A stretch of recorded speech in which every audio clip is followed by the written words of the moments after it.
Epic History has dropped another video. This is another edition of the American Revolution. Battle of Bunker Hill. Glad you're here. Give yourself a pat on the back for being here. Let's watch Epic History right now. April 1775. A British ship carries an urgent message across the Atlantic to the American colonies. Britain's Parliament has passed a conciliatory resolution, a last-ditch effort by Prime Minister Lord North to avert conflict with the colonies. So this is an ultimatum. Now that resolution is en route to America. It is a 6-week voyage. By the time it arrives, the shooting has started. Wow. I didn't know that. At Lexington and Concord. Blood has been spilt. The war has begun. Lord North's conciliatory resolution is met with defiance in colonial assemblies and the Continental Congress. Its terms, which do not concede Parliament's right to tax the colonies, offer far too little, too late. Remember, pause. Colonies must contribute the cost of common defense. Yeah, so like we're going to defend you guys, but you guys must be taxed or somehow contribute. Colonies must cover costs of royal government and administration. That seems a little unreasonable. Colonies may raise additional taxes subject to parliamentary approval. You guys can tax your own citizens for your own projects, but you got to go through Parliament to do that. Parliament retains power to impose taxes on commerce. So there's a disconnect, obviously. The reply from Congress, written by Benjamin Franklin, Thomas Jefferson, John Adams, and Richard Henry Lee, is a litany of unredressed grievances. The Coercive Acts, the Quebec Act, Vice Admiralty Courts, the list goes on. Negotiations are faltering, with fatal consequences. The fighting will continue, and is about to reach bloody new heights. Ooh, you feel that?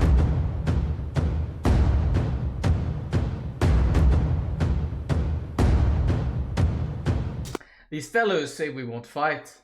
By heaven, I hope I shall die up to my knees in blood. Joseph Warren. Patriot.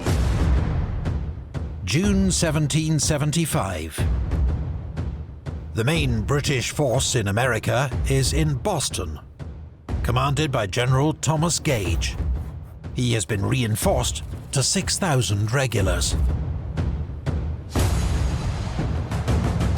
Oh yeah, he's being sieged right now. But he is besieged by 15,000 New England militia. These men are highly motivated and have proven capable in combat, but they lack discipline and ammunition.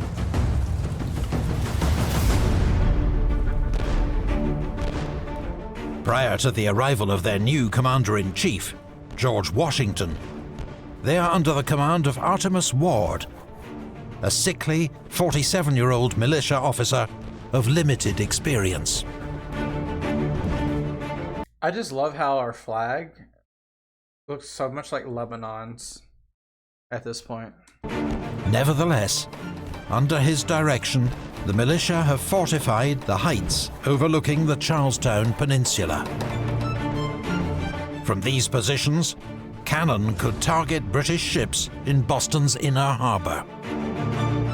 Yo, this is giving me Siege of Toulon vibes. General Gage decides he must eliminate this threat and decides to seize the heights as a step to breaking the siege. It will be an opportunity not only to avenge British honor, tarnished by the shambolic retreat from Concord, As General Burgoyne points out, it will also allay any doubt that trained troops are invincible against any numbers or any position of undisciplined rabble.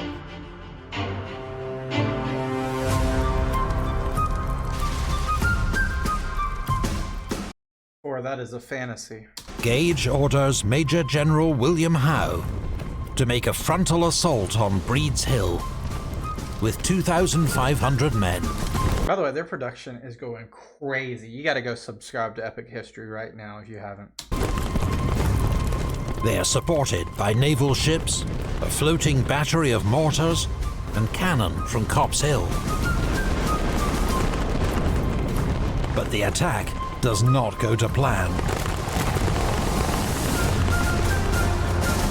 Protected behind fences and earthworks, the undisciplined rabble pours a devastating, close-range fire into the British ranks. I'm not sure, but like, let me know, guys. I don't think like there's a huge difference between the muskets they're using. They're like, it's not like the fire rate is such a difference maker. Maybe there's more guns and better artillery and stuff for battery, but besides that, I'm not sure.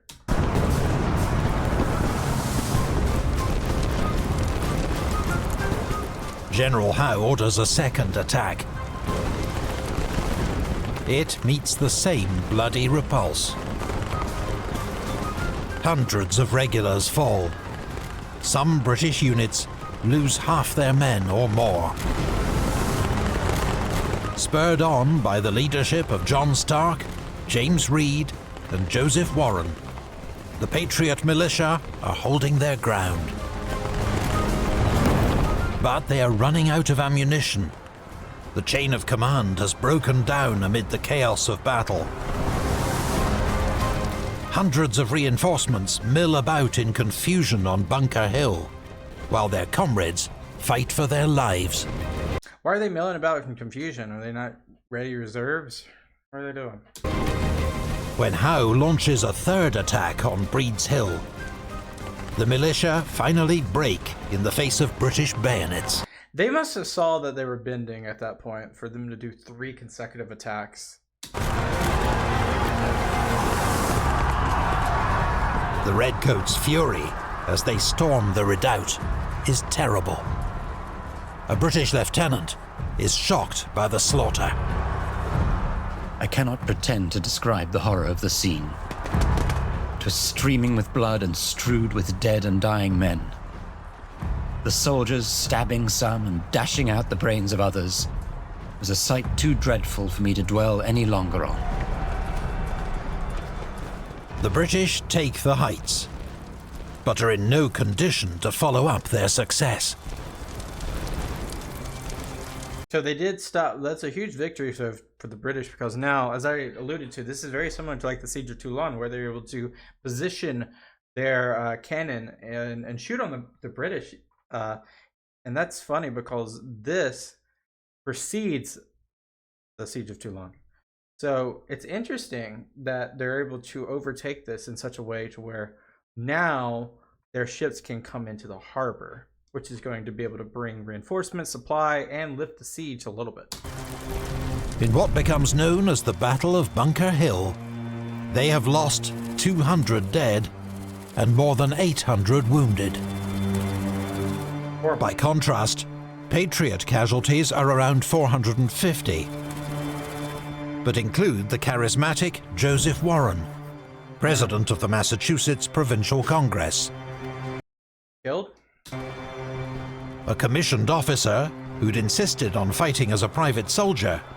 He was shot down in the redoubt during the final assault, becoming a martyr to the cause.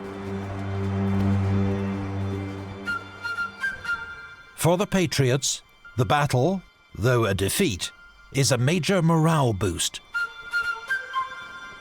They have stood their ground against British Redcoats and tested them to the limit. For the British, it is a lesson learned. The rebels' determination and fighting spirit must be taken seriously. Yeah, they aren't, as that guy alluded to earlier, that these people, they look at these individuals, these colonists, as not a formed army. They look at it just as skirmishers at best. They created a line with earthworks. Sounds like an army to me. As General Sir Henry Clinton remarks, A few more such victories would have shortly put an end to British dominion in America. they will not make the same mistake again. I think it was literally like, that's what I was saying. Their mistake was underestimating the, even though he said they weren't disciplined, there's a lot of discipline forming a line and shooting on cue. George III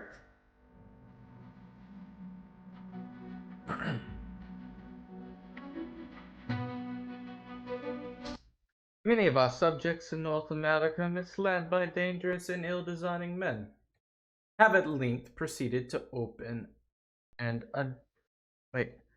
avowed rebellion. Tis. That summer, British authority across the 13 colonies begins to disintegrate. The governors of North and South Carolina, Virginia, New York, and New Hampshire have all been forced to flee their homes. Others resign, while in Connecticut, John Trumbull sides with the Patriots. He defects? Or is he just like, yeah, I agree with them? Only in New Jersey and Georgia do British-appointed governors retain any control. The British have barely any troops in America outside of Boston, a fact which is underscored when frontiersman Ethan Allen leads a band of New Hampshire militia to storm Fort Ticonderoga, held by a skeleton force of just 48 redcoats. The Green Mountain Boys! The so-called Gibraltar of North America falls without a shot fired, and the rebels seize 59 heavy guns from its arsenal. Such a huge mission. Yet even now, there are those on both sides who seek a peaceful way out of the crisis. Moderates, like John Dickinson of Pennsylvania, believe the colonies are too divided among themselves to survive without British protection. He foresees a multitude of commonwealths, crimes, and calamities, centuries of mutual jealousies, hatreds, wars of devastation, till at last the exhausted provinces shall sink into slavery under the yoke of some fortunate conqueror. That's a very pessimistic way of looking at things, Mr. John Dickinson. Why would he think that? Why would he think that? Especially after they have a Continental Congress. And they are starting to work together. I'm curious. some cling to a belief that King George III is sympathetic to their cause, but has been led astray by his dishonest and corrupt ministers. Yeah, George III wants the colonies to succeed under his watch. No. Everyone that's ever been a king has thought about their legacy because they look up to their kings that have been before them. And they look at what they've done and what they've lost. We lost this territory, bad king. We got this territory, good king. So no way he's empathetic. In July, at Dickinson's urging, the Second Continental Congress sends a new petition to the king. Does he even get this? I don't know if it was this one or the one before he didn't even get. We solemnly assure your majesty that we most ardently desire the former harmony between Great Britain and these colonies may be restored. Your majesty's ministers, persevering in their measures and proceeding to open hostilities for enforcing them, have compelled us to arm in our own defense. We therefore beseech your majesty to settle peace through every part of your dominions, with all humility submitting to your majesty's wise consideration. This seems like some reconciliation agreement more than revolution. Dang, what a compromise. It becomes known as the Olive Branch Petition, but it is beaten to London by news and maimed British soldiers from Bunker Hill. In August, George III declares his American colonies to be in open rebellion. The British Empire begins to assemble its might to reclaim the colonies by force. The greatest navy the world's ever seen, but we ain't fighting at sea. His Excellency General Washington has arrived amongst us. Universally admired, joy was visible on every countenance. Nathaniel Greene. On the 2nd of July, 1775, General George Washington arrives outside Boston to take command of the newly christened Continental Army.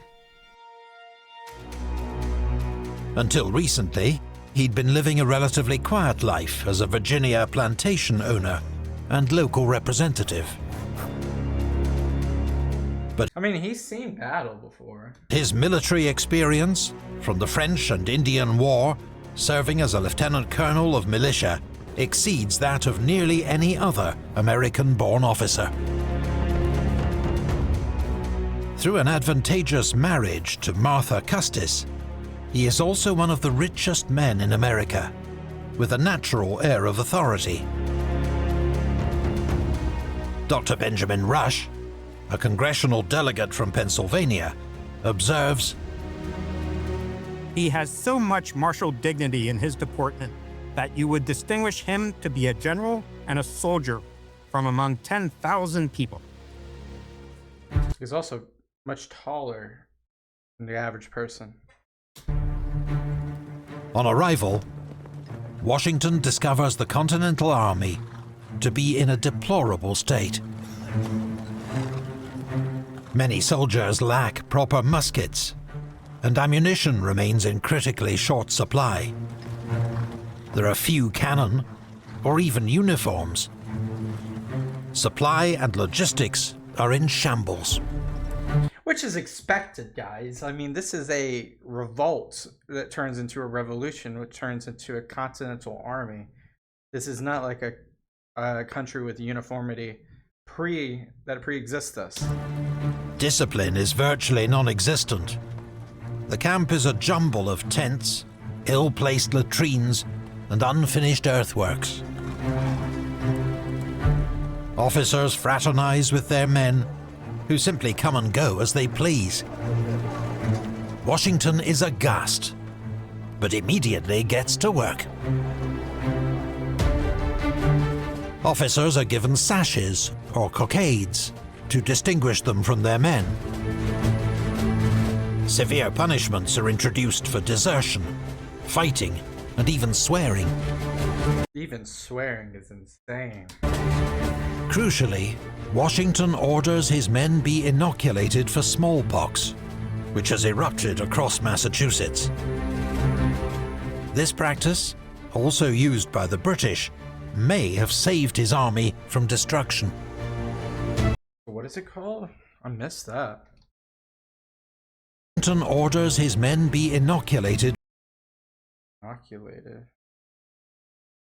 Interesting. I haven't heard that before. For smallpox, which has erupted across Massachusetts. Yeah, most like death in war is disease, especially like 19th century and previous, even 20th century in a lot of cases. But wow, what a innovative tactic. This practice, also used by the British, may have saved his army from destruction. Quite possible. The Continental Congress has appointed several generals to serve under Washington's overall command, for a mix of practical, military, and political reasons. Some will win fame, others infamy, in the years ahead. Nathaniel Greene, a young Rhode Island Quaker, who's educated himself in the art of war. He will become a close friend of Washington and his most able commander. Charles Lee, an irascible and arrogant career soldier, disillusioned with the mother country.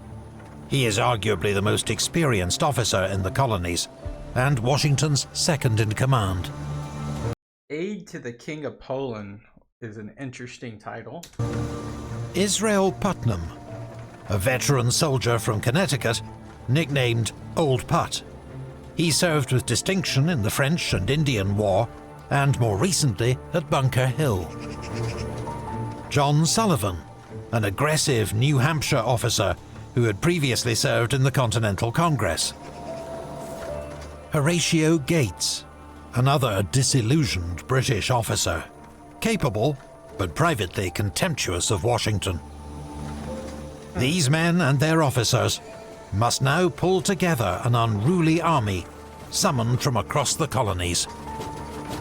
From independent-minded New Englanders to equally stubborn riflemen from Virginia and Pennsylvania, each man with more instinctive loyalty to his colony than to any shared cause. However, Washington's greatest concern is a lack of gunpowder. By one estimate, there's enough for each man to fire just 9 rounds. We're gonna need more than that.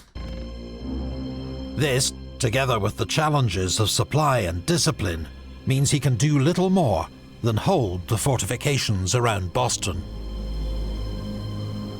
Fortunately for the Continental Army, the British have problems of their own. Boston is riddled with smallpox. Yeah, and that's tight quarters too. Most British soldiers have been inoculated or exposed to the disease, though some still fall sick. Bostonians themselves suffer much more greatly. As they always will. Civilians. Of greater concern, now they are bottled up in Boston, is that British supply lines now stretch more than 3,000 miles back across the Atlantic to Britain. British ships are now vulnerable to American privateers and the first vessels of a fledgling continental navy. The supply situation in Boston becomes critical, with starvation a growing fear. That the British find themselves in this predicament is widely blamed on General Gage's leadership.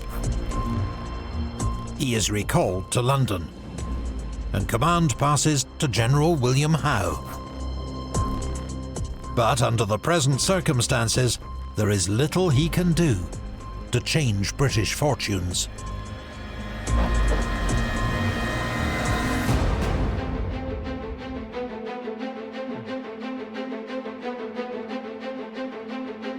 If that man is not crushed before spring, he will become the most formidable enemy America has.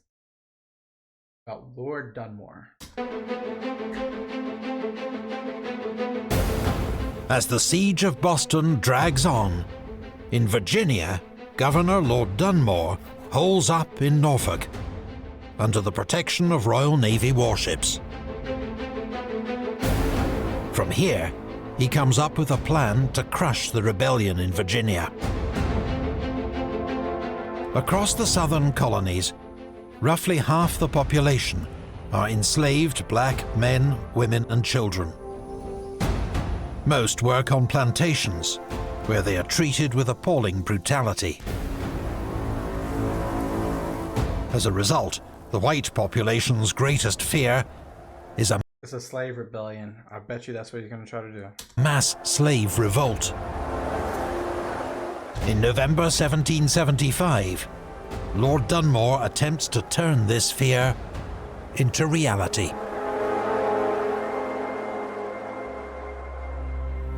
I do require every person capable of bearing arms to resort to His Majesty's standard, or be looked upon as traitors.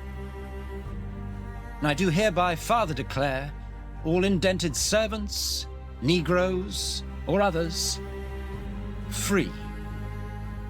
That precedes like 20 years, 30 years before government of Britain actually do something similar to this. I think it's like 1812 or 20, somewhere in there, 1808. So how genuine is this actually? Are able and willing to bear arms, they joining His Majesty's troops as soon as may be. It is a direct appeal to Virginia's slaves. Freedom for those who take up arms against their rebel masters. Does it have any use case of working? Nothing could be more incendiary.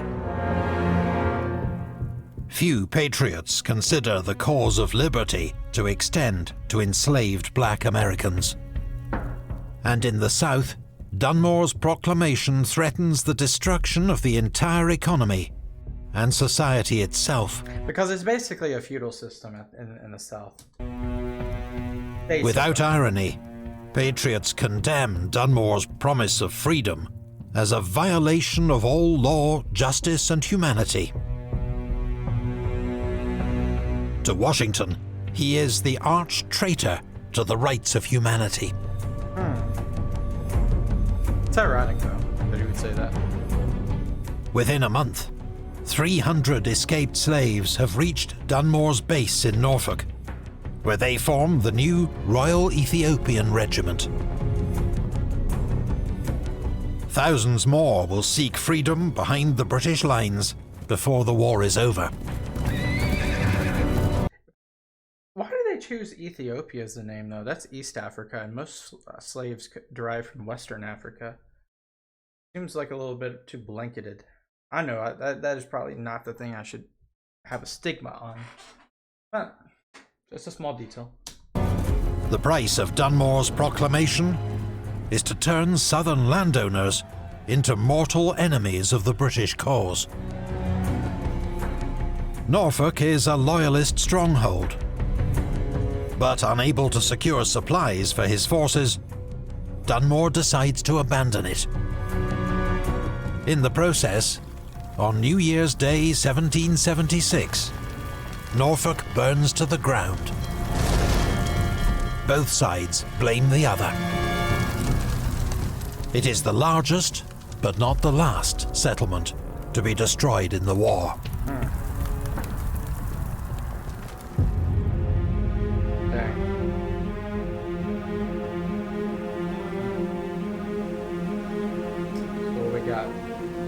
I pity our good general, who has a greater burden on his shoulders and more difficulties to struggle with than, I think, should fall to the share of so good a man.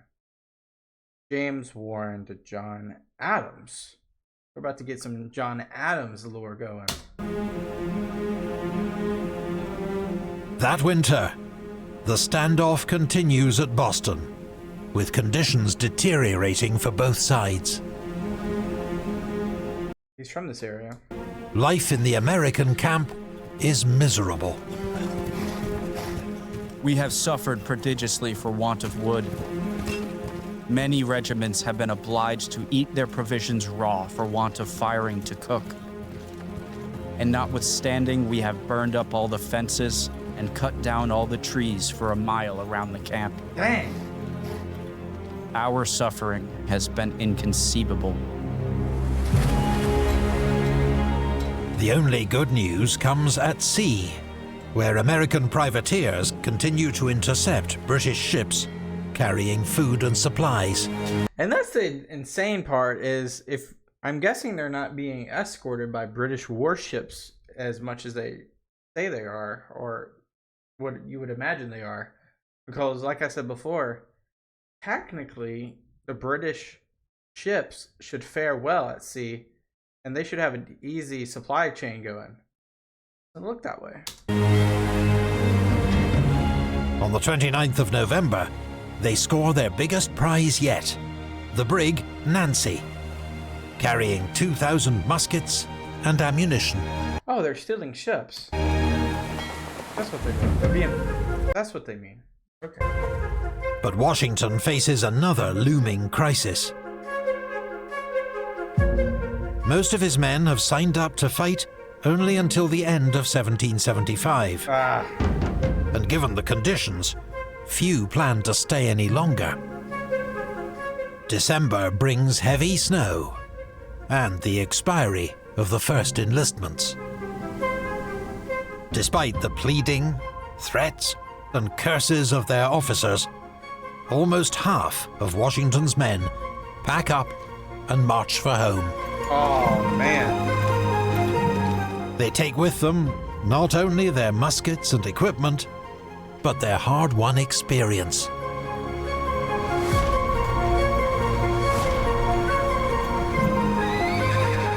Washington is distraught. By January 1776, his force has been reduced to less than half its summer peak. There are now just 9,000 men under his command. That's no bueno. But General Howe's forces are not in much better shape. The British are even considering evacuating Boston. Then, later that month, shocking news arrives in the American camp, carried in pamphlets and letters. King George III has addressed Parliament on the subject of America. From the King's own lips, the Patriots hear their cause condemned as a desperate conspiracy, whose ideas are repugnant to the true constitution of the colonies. Uh-oh. He lays all blame for the conflict on the Americans. He promises an overwhelming military response. In that moment, the Patriots' last, lingering hopes of reconciliation die. So no going back. Full speed ahead. To Americans like General Nathaniel Greene, it's nothing short of betrayal. Heaven hath decreed that tottering empire Britain to irretrievable ruin. And thanks to God, since Providence hath so determined, America must raise an empire of permanent duration, supported upon the grand pillars of truth, freedom, and religion, encouraged by the smiles of justice, and defended by her own patriotic sons. For Washington, it's the final nail in the coffin of relations with Great Britain. We are determined to shake off all connections with a state so unjust and unnatural. This I would tell them, not under covert, but in words as clear as the sun in its meridian brightness. Until now, many patriots have shied away from calls for independence. But the mood has changed. Very much The so. King's open hostility, the provocations of Lord Dunmore, the blood shed at Bunker Hill. Only a full break from Britain will answer.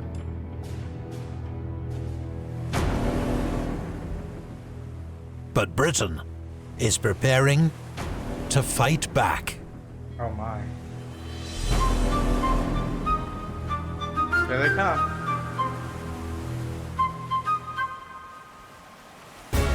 Do you Wow. And that's why in the next summer, America declares their independence in and it's finally ratified in July 1776. Wow. Wow. What an interesting way that this has gone. 200 and almost 50 years ago now. Crazy. Yeah, 250 years ago to the dot. That's what the name of the video is. 250th anniversary of... Wow. Wow. I don't know if I have any words to describe this. You guys really... Leave some comments what you guys think. It is unraveled. And next, we're going to see the thick of it. Thank you guys so much for watching alongside me. I am an American, so I might have biases in these, or I do love my country. However, feel free to leave some video suggestions down below. I will see you guys next time. Peace out. Bye-bye.